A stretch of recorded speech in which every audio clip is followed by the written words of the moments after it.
Next up, though, we have got Sam, who is the founder and chair of Opus. Opus is a kind of founder community, and he is actually with us right now. Welcome, Sam. How are you doing? Hi. Can you hear me? Yes. Can you hear us? Loud and clear. Yeah. I didn't know what was going to happen or when it was going to happen, but it's nice to see you guys. We are here. Now it's happening. Yeah, this is it. This is live. We're going. How are you doing, Sam? I feel to be underprepared. It's perfect. Yeah, I'm great. Thanks. I'm really good. How are you guys? Nice to meet you, Paula. Nice to meet you too. Look, kick off. I want to talk about embarc. I want to talk about VC more generally. I want to talk about Opus. Before we get into it, though, just for people watching at home, give us a super quick intro. Who are you? What are you building?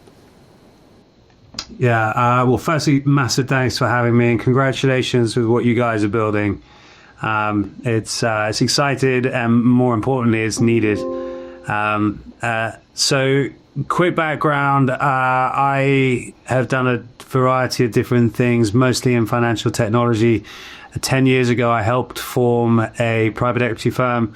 We ended up building venture growth and buyout funds, raising nearly 10 billion of AUM. And then earlier this year in January, I decided to start again and do a bit of a slowdown to speed up. And subsequently, I've got a project underway that will be announced soon, which is a very new thing in the private equity space. And then in the VC and early stage space, I'm the founder and chair of Opus, which is an early stage founder community with media, community and venture components to it. Amazing. Very cool. And, you maybe also... Sorry, go ahead, Paula. Sorry, I was just going to ask the three components you mentioned around venture, media, and community. Can you maybe just double click a little bit on what those are for those who have never stumbled upon you yet? Yeah. So the heartbeat is the community. Built based on the simple premise that founding a business is bloody hard. No matter who you are, where you are, how experienced you are. And peer-to-peer support can be super useful. I found when I've been building companies that I get home and want to whinge about my day and my problems because it's perpetual problem solving, and my wife doesn't want to hear any of it. She's sick of my shit. And subsequently, it's really valuable to have other founders to lean on. So no different to a YPO for CEOs. This is an early stage community in that respect. And you get access to a whole suite of events, each other. We have technology and an AI tool, a bit like Bordy, that helps you solve the problems you have. And we have a big full building dedicated to founders in London Bridge. And it costs barely anything. So the whole value proposition's amazing. I put a ton of my money into it because I believe that this is what the community needs, and I love it. It's amazing to see what these founders are up to. The media part is our way of amplifying and championing founders. It's quite new. So we're starting to launch assets and content capabilities to really build profiles. Again, no revenue model to it, just because it's a good thing to do. And then the venture component, we're working through at the moment, but it's around getting founders raise ready. And then at some point, we'll raise a venture fund, given building alternatives asset management businesses is my background. But we'll do it with a twist. The world does not need another VC, that's for sure. Maybe that's a good segue. Yeah, there's a lot. I was going to say there's a lot to get into and unpack with what you've gone through. I want to talk about the future of raising a fund, the value that you're adding. I want to talk about why the world doesn't need a VC fund. But before we get into all of that, and why you're still kind of talking about Opus, can we talk about embarc? And the news broke this morning. You kind of are joining forces. Congratulations. It's I think an amazing thing to do. And embarc is a phenomenal community. I actually signed up 3 years ago. I never went to any of their events, but I've always been on their newsletter list. So I saw the news this morning. What was the rationale behind that? Yeah, Chris Topman is someone I've followed for a long time and have a lot of respect for. amazing guy. And I have been watching embarc from afar, and I loved what they're doing. Getting people into founding is a relatively niche space. We exist once you are, as Opus, once you are a founder. I did Series A. But how do you even get to the point where you're willing to leave your comfortable corporate job? And this was the launch pad and landing pad into that. And so it kind of acts as top of funnel, but we have the same mission. We're just at adjacent parts of the cycle. And I know, I worked as a trader at Barclays for 5 years. God, I hated it. And God, I was bad at it. I sucked, but I stayed there because I thought it was the right thing to do. And then all of a sudden one day you're like, fuck it. I'm leaving. I'm doing my own thing. I've got the bravery to do it. And I wanted to make sure that as part of Opus, we have that ability to support people in that early step. World knows that the world doesn't need another corporate executive, but the world does need more founders, more entrepreneurs brave enough to take the risk. I love it. I think it's an amazing move. I think it's like a perfect matching up, partnering up. There's such an aligned mission there that I can really see the value add. And I think it's like a super exciting move. You're building so much value, and you're talking about raising a fund down the line. Why have you focused, I guess, so heavily on front loading this huge batch of value across community and media and venture? You seems like you're giving away so much to early founders and doing the fund down the line at some point. Why have you decided to take that approach? Yeah, it's a great question, and it's an insightful question. My philosophy is the capital intensity of businesses is lowering, and you guys will be able to validate or deny that. But if we were to build a dating app 10 years ago, it would have cost us $10 million to get something shipped and would have taken forever to get profitable. The world is different now. And I think we will see invariably over time less Series A's, B's and C's, and VCs will need to go further downstream. As they go further downstream, pre-seed seed for high quality assets is going to become more and more competitive. It already is. And therefore, VCs everyone has capital, but not many people have a value creation capability. And so I believe VC should stand for value creation, not for venture capital. That part's table stakes. So what value can a VC add to a founder? And the simple premise here with Opus is, let's build an amazing community where people get loads of value, and then not forget that capital is the lifeblood of businesses, so provide that part too. But let's build the value add part first, and then build the capital resource second. No different to how Harry built 20VC. He built a media business first and built the Mario at the Generalist called it mullet capitalism. Build the operating business out front, and you have the party out back. That's a great great phrase. And I want to talk on, you said that the world doesn't need another VC, and you've mentioned Harry and 20VC. Are there VCs out there today that you think are really value add, that kind of aspirational for you and what you're building at Opus, where you can see that the value creation they're kind of providing their founders with? Yeah, there are for sure. I mean, I could list off loads of VCs that are adding value. You've got the 20VC category with media capabilities. You've got the specialist examples that focus on, like Motive Ventures, who are an amazingly qualified group of fintech investors that I was part of. You've got sports funds and influencer-backed funds that are all pretty interesting. You've got the YC world that looks a lot like a community-backed concept. There's loads of examples of it, but unfortunately they are the significant minority still. And what's happened over the last 15-ish years is it's been easier to raise money. Thankfully, over the last couple of years, not, because it's cleansing a little bit. But everyone spun out and started something. Same happened in private equity.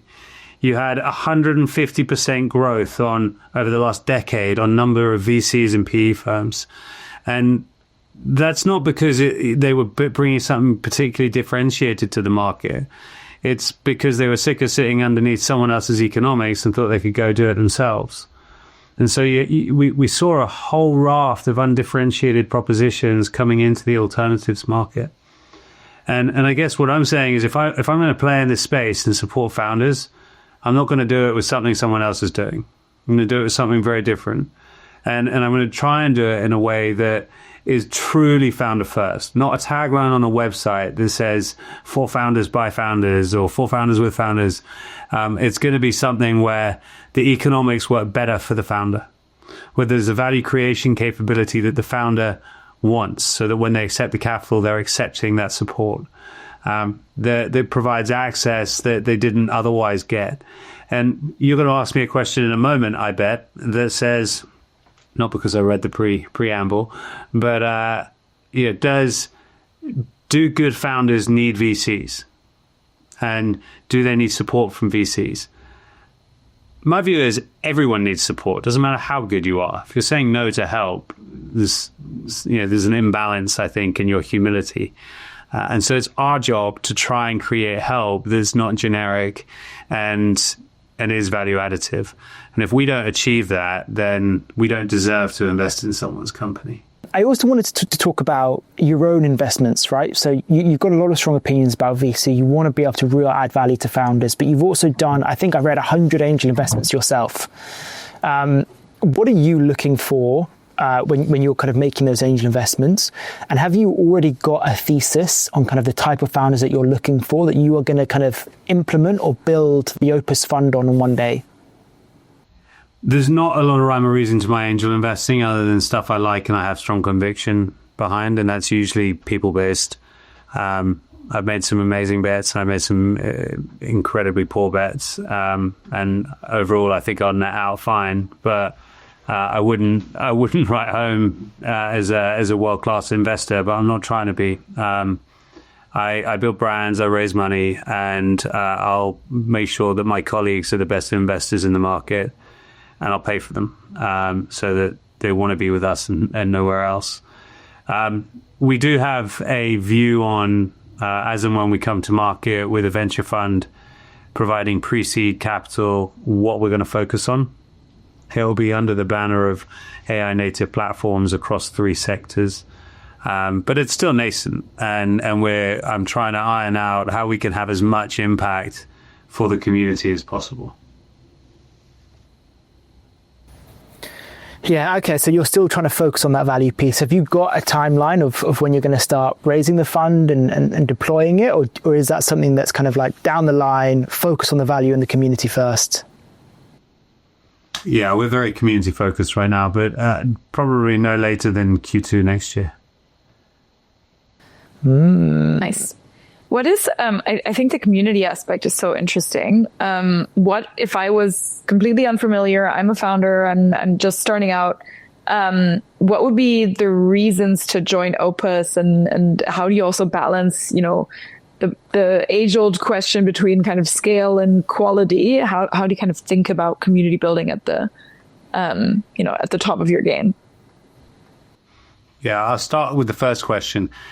I believe that firstly, our filter is on backable founders. So founders that could accept outside capital. So if you're an individual service provider, sole trader, you're not eligible.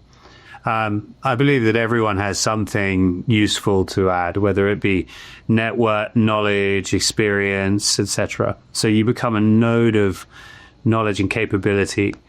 In terms of why a founder should join, it's kind of simple. If you're a founder that faces problems, there's unlimited resources to help you solve them. And every day through our app, which is a bit like Tinder for founders, and through the WhatsApp channels, I see hundreds, thousands just flicking through of people asking questions and people helping people. That in itself is a wild resource. I've not seen, other than YC, any VC on the planet with that capability. There's then a whole load of other services and offerings as part of membership, from 200 plus events, and that's anything from a health tech meetup through to we take a big delegation of 30 people to Davos every year. We do international trips. We've got a super yacht in Croatia and a whole lot of fancy shit, as well as the wholesome, meetup type stuff. And we bring amazing people into the fold, amazing investors, amazing executives. We had a couple of weeks ago, the former chairman of Microsoft spending 90 minutes with our members, our founders. He took over from Bill Gates. He's one of the hardest people to pin down in the world, and he was there just pouring his knowledge into the community. Same with Mark Porat, who just joined our board, who invented the iPhone and Android and cloud and all sorts of things. So it's like there's a load of reasons to join, but you got to join with the view to give as well as to take. Yeah, absolutely. And geography wise, is it completely international, or do you focus on certain geos? Yeah, we focused on the UK, UAE, and South Africa first, and they're launch pads into those continents. We are becoming increasingly decentralized and digital. We have probably 20 people in Berlin. We have 15 or so people in Munich, 20 people in Lisbon.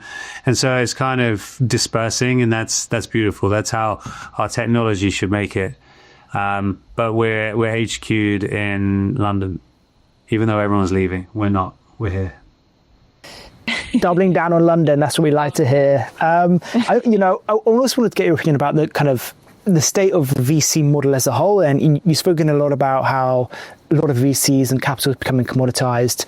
We're seeing in the market a huge number of kind of like secondary sales and the delaying of IPOs. You're trying to build a very different type of fund, I guess. But do you see that type of model, the sort of like 2 and 20 model, do you have views on that breaking down? Do you see that that's no longer fit for purpose as companies are staying private for longer, as valuations are changing, and as we're seeing like almost like a split between like a small focused fund and these absolutely mammoth semi-private equity VC funds? What's your kind of, as someone who is like an expert in the private markets but also quite deep into early stage, what's your take on the state of the VC model in terms of, that sort of like 2 and 20? Yeah, I mean, I don't think it changes. I think the levels change for sure. And you can become more economically attractive to LPs.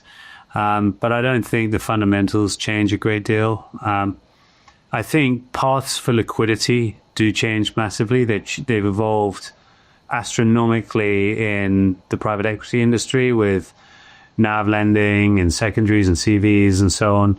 I think the same starts to happen downstream in VC. And you don't see exits as being full exits of portfolio companies in an unreasonable time frame. You see it as a much more vibrant private securities marketplace for secondaries. And we're starting to see that happen. And as alternatives get democratized and private markets access becomes easier and easier, and you have the marketplaces like Forge and other ones, I think that becomes the exit path. Interesting. Okay, so like a continuation of those kind of like secondaries and that type of exit becoming the norm as IPO still continues to get delayed. What's the and does that change, or are you seeing kind of reflections in the early stage founder community? Like, what's the state of affairs at that level? You obviously tapped into a huge community of early stage founders who are, going out to raise their first fund, throw their first raise. Like, what's that like on the ground at the moment? What kind of issues, problems are they talking about? Are you seeing come up a lot? Yeah, it's really hard. It's particularly hard in the UK, where there's cost of living issues and tax uncertainty, and we've got this looming budget that's going to penalize everyone who's done anything good. But elsewhere in the world, there's a lot more optimism. The UAE is a great example. Historically, never had a an angel investing environment, but with the amount of disposable income, the burgeoning SPV environment is creating a huge amount of opportunity for pre-seed fundraisers. So on the ground, fundraising is always hard. It requires people to do more work than ever before. Opus, we've launched. We just hired an investor from Octopus Ventures, Olamide, who's amazing. Ooh, you still got me? You got me back? I'm back. Not sure what's going on here. We've hired an amazing investor called Olamide from Octopus Ventures. And she's built a Raise Ready Bootcamp. That's a 10 hours a month course, reloads every month with new people, where we bring in experts from family offices, angel syndicates, VCs, and we drill people. We drill our founders to get VC ready for their pre-seed. So even if they're not going to raise from a VC, and 9 times out of 10 they won't and don't want to, they are ready for the toughest of gauntlets. And that's definitely helping. We've had amazing feedback from that so far. Going back to you mentioned the UAE there and the kind of burgeoning investment kind of group there. Are you seeing UK founders increasingly pitch to that group of investors in that part of the world? Yeah. I think the UAE has been very misunderstood. The Middle East has been very misunderstood. I've been raising institutional grade capital from there for a long time, and it's a place where you've got to invest the time, build the relationships, build the trust. But it's definitely not been historically a place for startups or VC environment.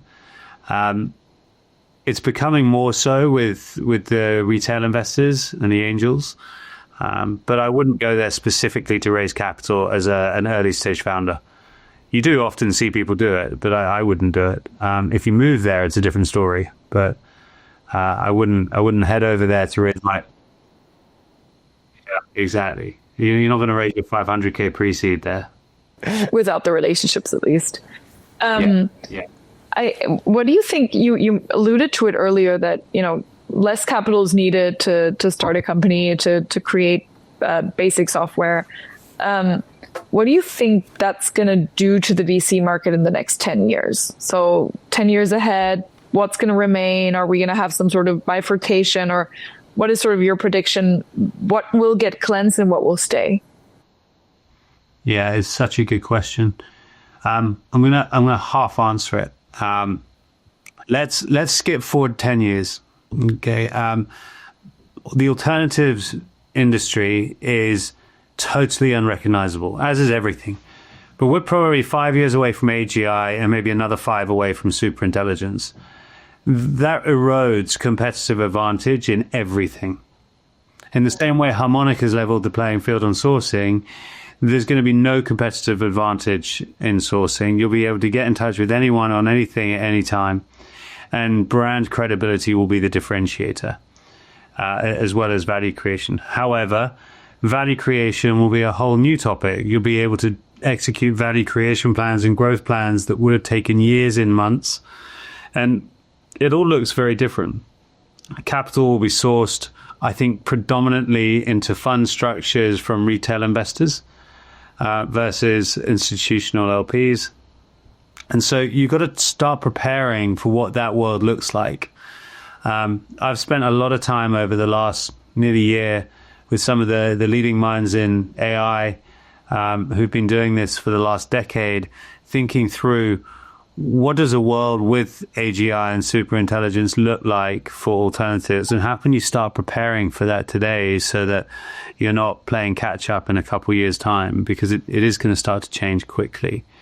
And with that philosophy in mind, I think the VC environment changes very quickly. And I don't yet know how. I've got a much more formed view on what the lower middle market and mid-market private equity landscape looks like. I mean, honestly, the lines are also blurring somewhat. So I think it's equally interesting what you think about that market. Yeah, they're kind of blurring. I think VC is going to go downstream, and I think lower middle market comes downstream. where a business doing a couple million of EBITDA starts to look quite attractive to the lower middle market private equity groups, and the VC community crowded further down towards the zero base. On the private equity side, it's all of the above that I just mentioned. It's undifferentiated sourcing and real-time data feeds. It's retail investor bases. It's about very different forms of distribution and execution. The investor professional role gets totally commoditized. I've got a lot of work on it, but I'm not going to tell everyone everything. Oh, it's super interesting. No, look, Sam, it's been great having you. We're out of time. Look, I'm a huge fan of what you're building. I'm super excited to see where Opus goes and how you kind of embark into this and kind of build a new type of VC firm eventually that kind of is value first. And I'm really excited to see how it goes. But look, let's stay in touch. We'd love to have you back on the show whenever you've got things to talk. Let me know how I can help you guys. No, love it. But yeah, let's just stay in touch, Sam. And looking forward to seeing the next stage of Embarc, I guess. Thanks, guys. I'm going to invest next in a better internet connection. So great to meet you. Thanks so much. Thanks so much, guys. Well done.